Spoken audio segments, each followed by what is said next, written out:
Several months ago, I was watching a clip of Tom Cruise. I was not watching one of his many blockbuster movies. I was simply watching an interview of his on a talk show. And as he was talking with this particular host, he began talking about some of the things that he likes to do outside of acting when he travels around the world. He said, many times what I like to do when I find myself in a city is, and he said, my security team hates this. He says, I just like to break away and go take public transportation. He goes, so, that's what I'll do. He says, one time I was in London, I was shooting a movie there, and he goes, I just want to take the tube, right, the subway. So he said, I got on a hat and had my AirPods on, my music, my phone, and just went down there and got into a subway car. He said it was just packed out. So I was just sitting in this car, and everybody's, looking at their phones and all that. They're on their way to work, and it's busy, and the hustle and bustle of London. And he said, after a while, as I'm sitting there in the subway car, I could just kind of feel someone looking at me. And Cruise said, I looked over there, and I saw this high school student, this girl, young girl, just kind of looking at me, staring at me. And then he said, she began looking around at all the other people, mostly adults, on this train, and they were all just engaged with their phones. And he said, she looked back and looked at me, and Cruise said, I went like this. Shh.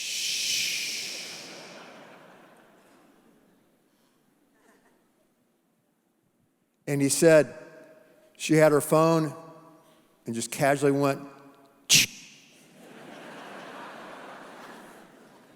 and got off at the next stop.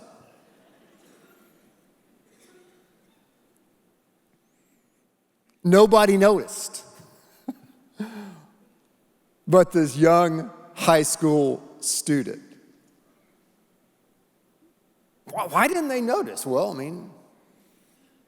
they were busy, right? They were busy.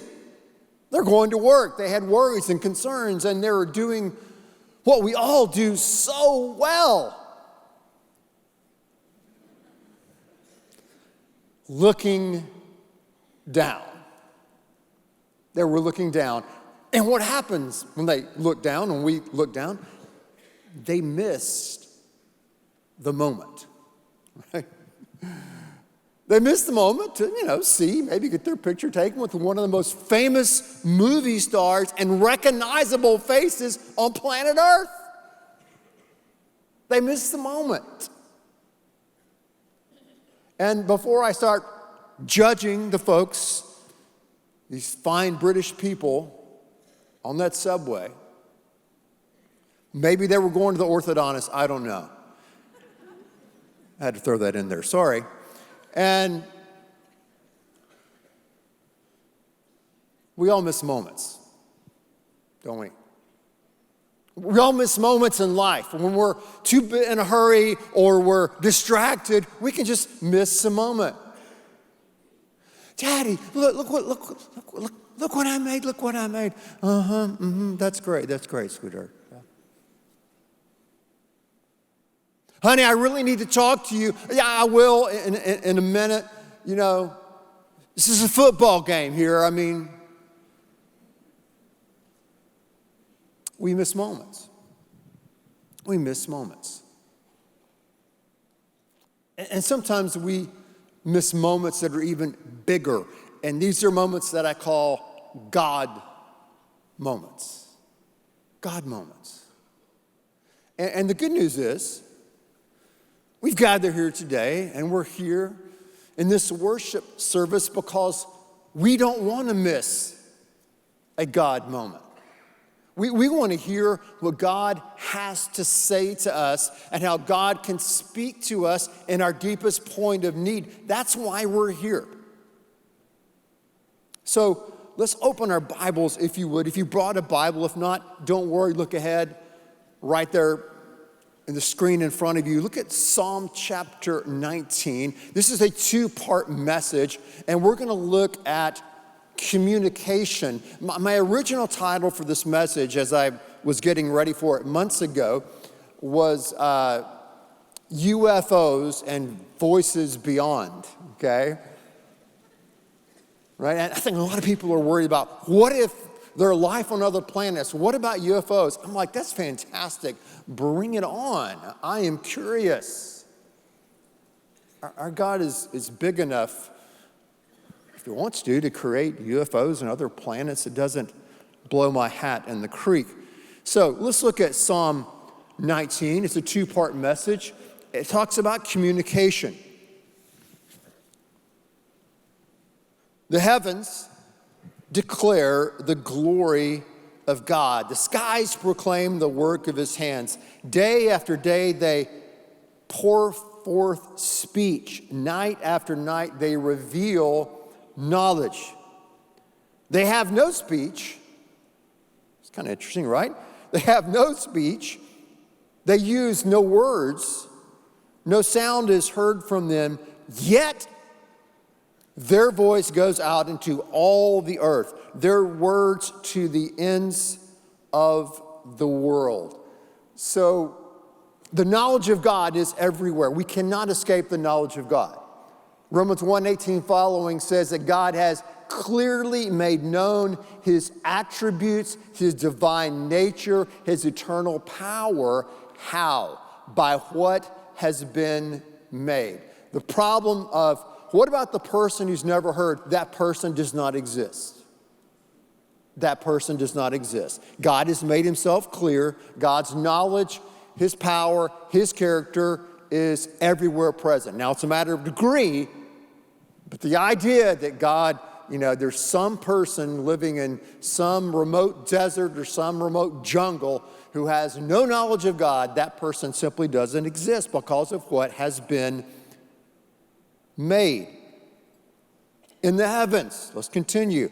God has pitched a tent for the sun.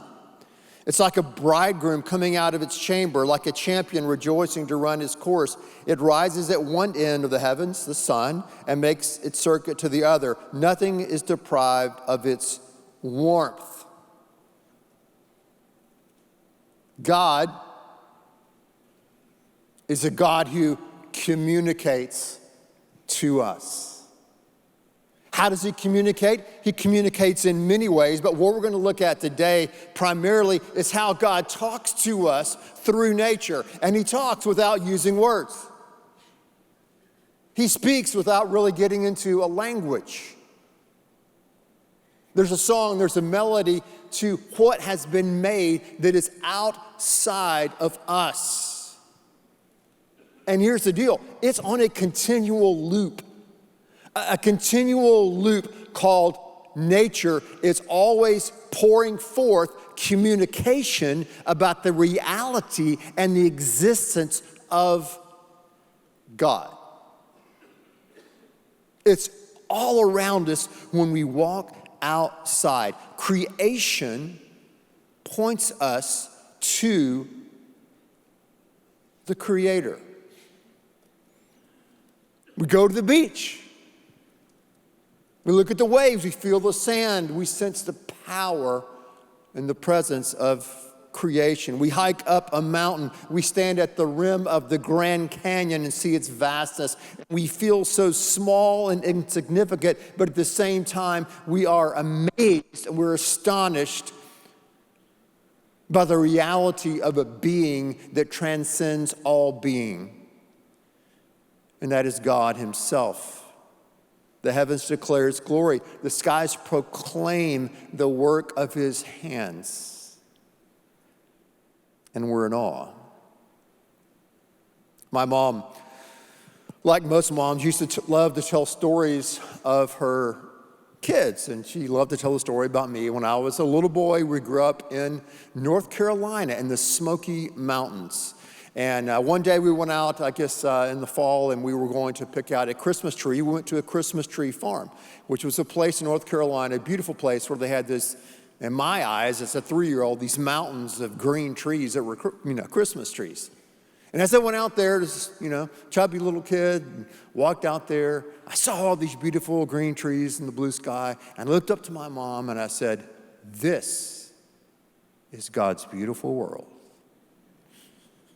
So my mom loved that story, loved telling it growing up. And I can say I believed that for a long time. I can say I believed that for a good 20 years, that as I looked outside and I looked at nature, I thought, wow, this is all by design. This is all by a creator. And for about 20 years, I believed that. I embraced that. My life was based upon that in many, many ways until I stopped believing that. Until I began to doubt. Until I began to entertain other questions about existence and about cosmology and started exploring many, many other options. And I no longer saw this world and the universe as a cosmos, but saw it more as a chaos and entertained the ideas for many years that we were here simply by some crazy accident, by random chance. Now, fortunately, I didn't stay there. But I know that you can doubt God's existence. You can entertain other thoughts about nature and about what we see outside, though you have to work really, really hard at it. Because God just keeps on popping up everywhere you look. But it's interesting in a society today that we're always looking down, and most of the time we're indoors, that atheism, I think, tends to flourish in a society that spends most of its time indoors, tethered to technology. And I would say this: Christian atheism flourishes in a society that spends most of its time indoors, tethered to technology. Now, as I wrote these words in preparation for this message, I was using technology. This microphone's technology, the screen's technology. I'm not a Luddite. We can leverage technology. But when we're too tethered to it, when we're too connected to it, when we simply can't enjoy the ocean, we can't enjoy the mountains, we can't enjoy a nice meal without taking a picture of it to make other people look jealous, something's wrong. So a Christian atheist, you say, what is that? Well, we're speaking in paradoxes here today out of Psalm 19. I thought I might add one. A Christian atheist is someone say, yeah, I believe in God, I believe in Christ, but I live my life as if there is no God.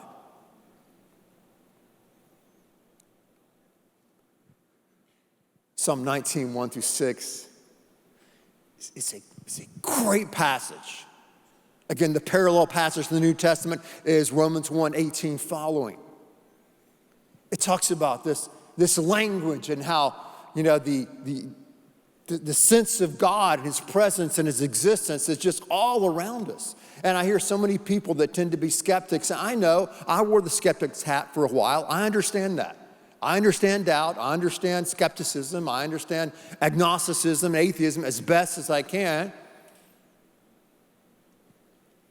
If I just had more evidence, the problem is not more evidence that we need. We have too much evidence. We have too much evidence. God's all around us. He's outside of us, He's inside of us through being made in His image.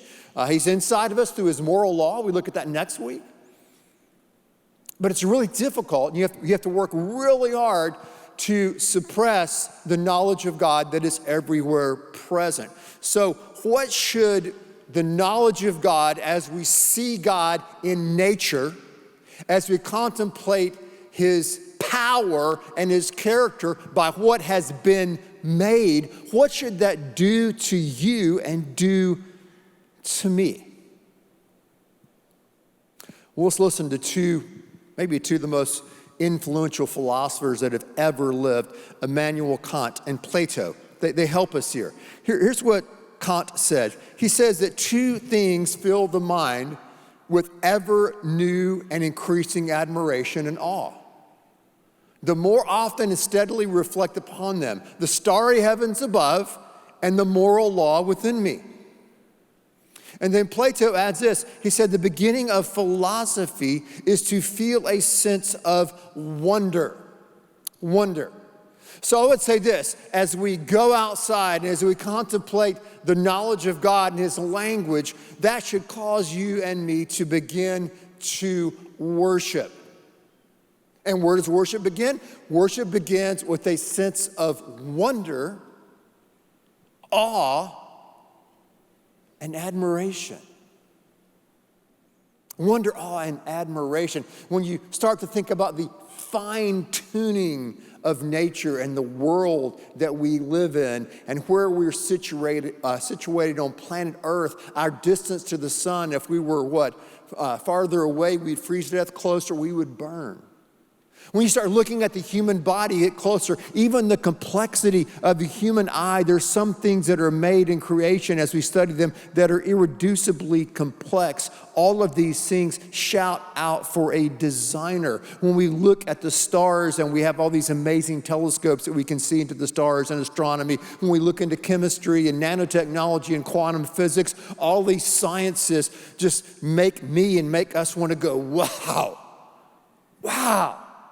Wow, what an amazing, creative, intricate, detail-oriented, powerful God that we serve. It should cause us a sense of wonder. And then the fact that this nature that we see outside of us, or this nature that we study through technology, whether we're looking afar or up close or in these micro levels, all of this is amazing because we can achieve knowledge, and then we can build upon that knowledge and build upon that knowledge and build upon that knowledge. Why? It's because of God's pre-existing knowledge. God has wired us to be able to do that. But all of this should create in you and create in me a sense of wonder, awe, and admiration. And that's one of the things that kind of brought me out of my skepticism and brought me back to my childlike understanding, which was really, I think, an adult-like understanding that this truly is God's beautiful world. Worship.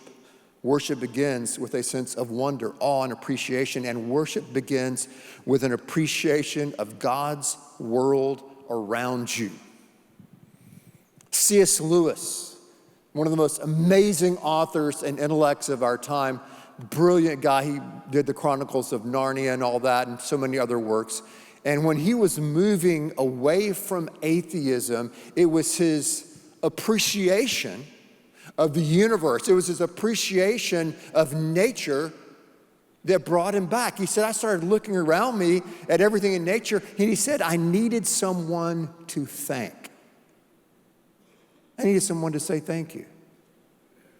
I was on a talk show a couple of weeks ago with a couple of guests, and this wasn't the subject of the show, but one of the guests on the panel with me kept talking about, well, the universe this, and the universe did this, and we just need to talk to I didn't do it. I restrained myself. I want to say the universe, the way you're using it, is impersonal. You can't thank an it. We thank a being. We're human beings, right? We know that God is a being. He's not an it. He's not a force. If we are the peak of his creation, we're going on a side street here, but stay with me, then it makes sense that there's a being greater than who we are. We're just human beings. God has made us in his image. But when we look around this world, we don't want to thank something that is impersonal. That's really impossible. We want to thank a being. We want to thank a human being or the divine being himself, God, who made everything that we can see. Worship begins with an appreciation of God's world around you. And here's what is interesting in appreciation, the appreciation of nature and the character of God in nature. I think even when we're going through times of suffering, God's natural world takes on a even deeper, if you would, and more meaningful existence for us. So it's not like we always have to enjoy the nature and character of God when we're on the mountaintops, when we're at the beach, when our life is hunky-dory and everything is going our way. And yeah, well, God, no. Even when things are tough, even when things are brutal and life has brought us to the ground, many times our senses, right? What we feel and see and hear and touch, they're more alive and awake during those moments of pain and suffering. We still can thank God. Thank God for the things that He has made and that He speaks to us by what has been made.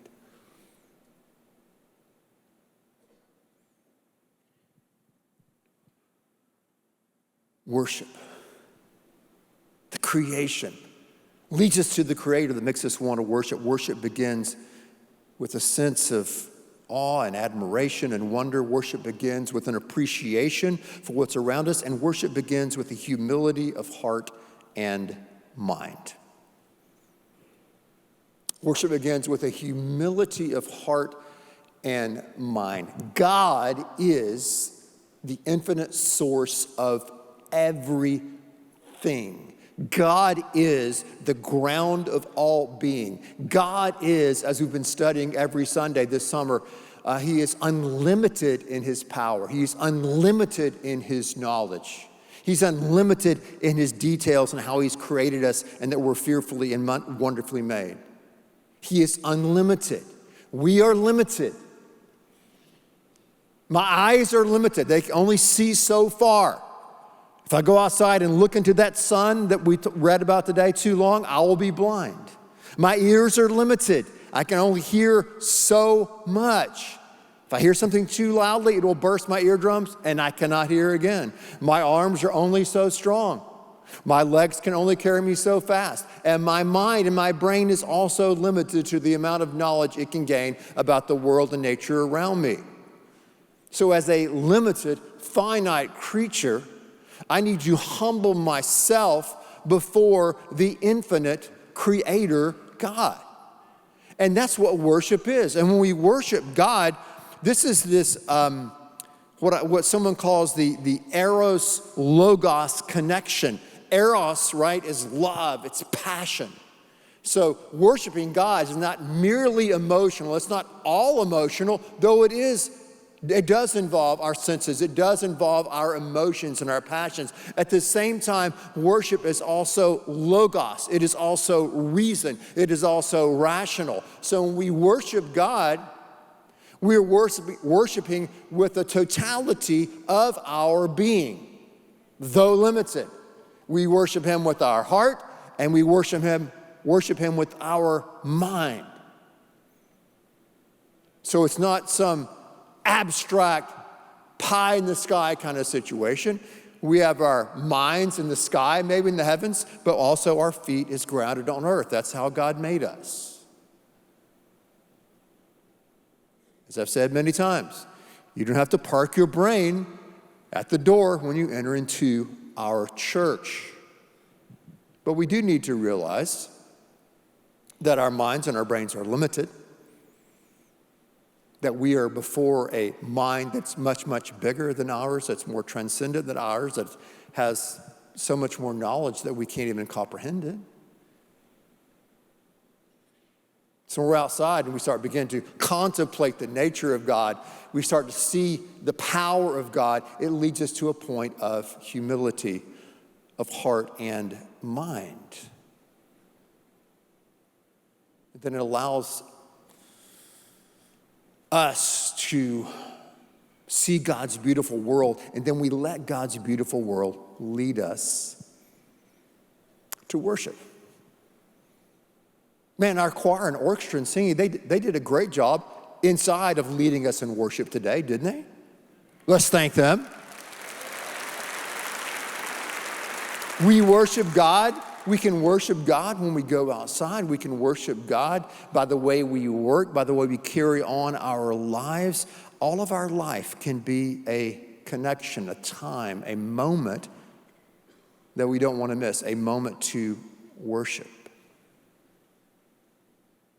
So don't miss the moment to worship God when the sun rises. Don't miss the moment to worship God when the sun sets. Don't miss the moment when you go down to the beach and swim in the ocean or even a swimming pool to worship God. Don't miss the moment as you look at the sun and the sky and the clouds to worship God. Don't miss the moment as you get outside the ambient light of this great city of Houston and look up and see the Milky Way and the stars and the moon and the sky. Don't miss that moment to thank God and to worship Him. Remember, we're not living the good life. We're not living the life God intended for us if we're not joyfully worshiping the one who made us.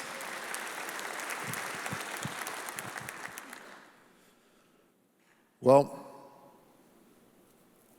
it's interesting how God communicates to us. We'll look more at that next week, but let's go here for just a few more minutes.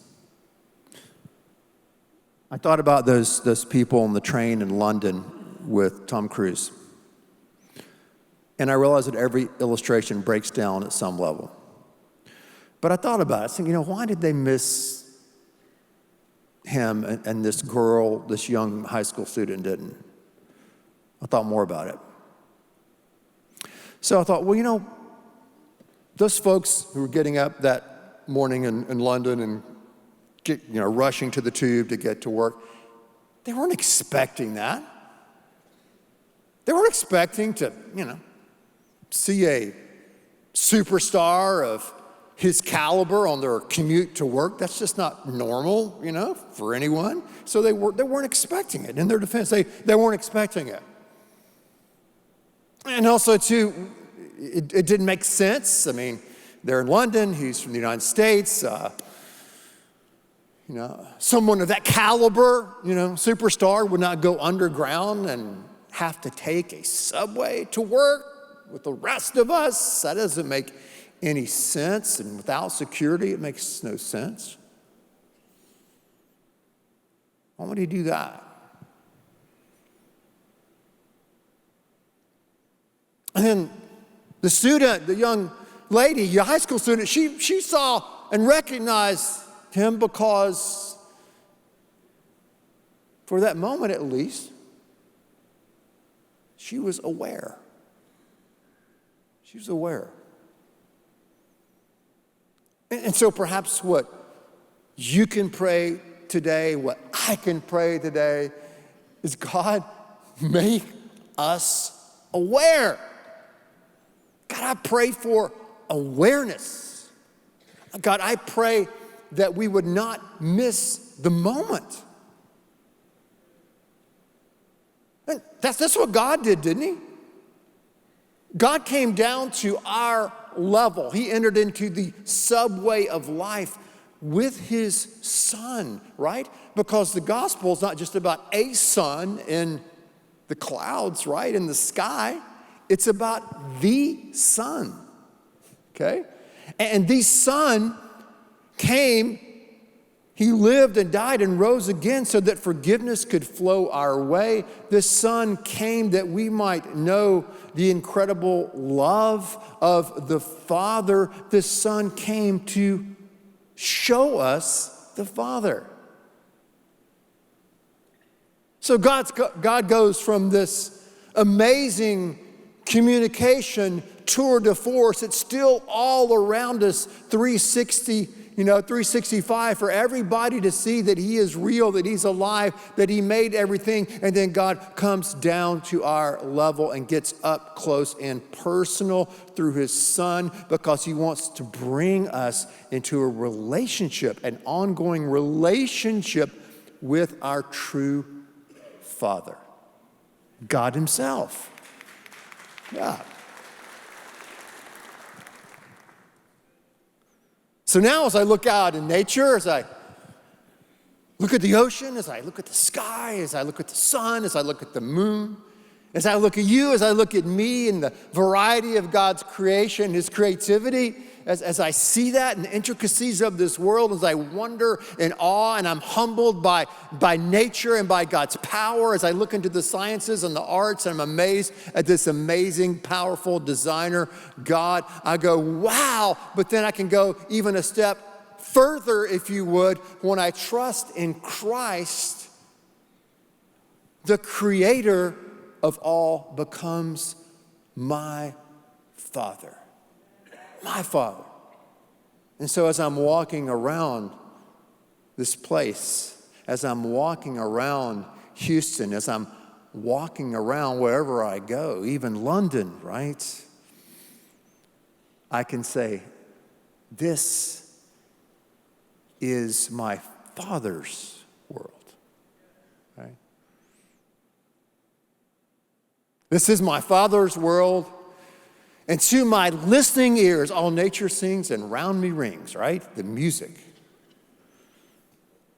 of the spheres.